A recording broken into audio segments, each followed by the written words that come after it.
गांव की घनी जंगली रातें हमेशा से रहस्यमयी रहती थीं। वहां के लोग न केवल जंगल के अंधेरे में डरते थे, बल्कि कहानियों के वायरल रहने से उनका डर और भी बढ़ गया था। इस गांव की एक खूबसूरत रात में, जब चांदनी बिखरी हुई थी और हवा में अजीब सी महक थी, एक ऐसा घटना हुआ जो लोगों के होश उड़ा देने वाला था। गांव के निकट एक पुराने मकान में एक जवान युवक ने अपनी नई गाड़ी की सवारी की थी। धीमी रात की चांदनी में उसने अपनी गाड़ी को एक पुराने हावड़ा के पास रोका। वहां से एक अजीब आवाज सुनाई दी जो उसे स्तब्ध कर दिया।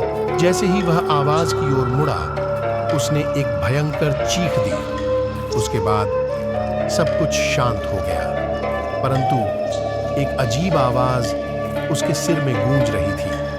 उसने धीरे से अपनी गाड़ी को फिर से चलाने का प्रयास किया, पर वह फिर भी नहीं चली। उसने गाड़ी से उतरकर अपने आसपास की जांच की और तब उसने वहां कुछ देखा जो उसकी रूह को कांप दिया।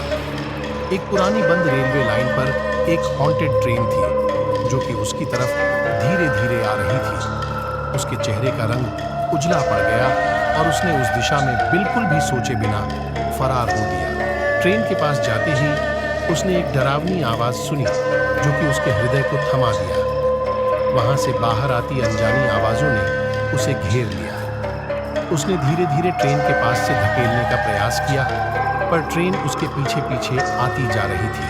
उसने बिना कुछ कहे गाड़ी में बैठ ली और जैसे ही गाड़ी चलाने का प्रयास किया, वह सफल रहा। लेकिन उसकी सोचें उस हॉन्टेड ट्रेन में अटकी रहीं। अगली रात वहीं जगह पर एक और व्यक्ति गाड़ी चलाते हुए गुजर रहा था। वह भी ट्रेन के साथ एक ही अनुभव का सामना करता है। इस बार उसने सोचा, शायद ये सब कुछ मेरे विचारों की भ्रांति है। वह निर्धारित रेलवे लाइन को पार किया और बिना किसी चिंता के अपनी यात्रा जारी रखी।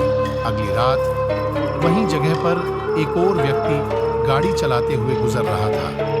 वह भी ट्रेन के साथ एक ही अनुभव का सामना करता है। इस बार उसने सोचा, शायद ये सब कुछ मेरे विचारों की भ्रांति है। वह निर्धारित रेलवे लाइन को पार किया और बिना किसी चिंता के अपनी यात्रा जारी रखी।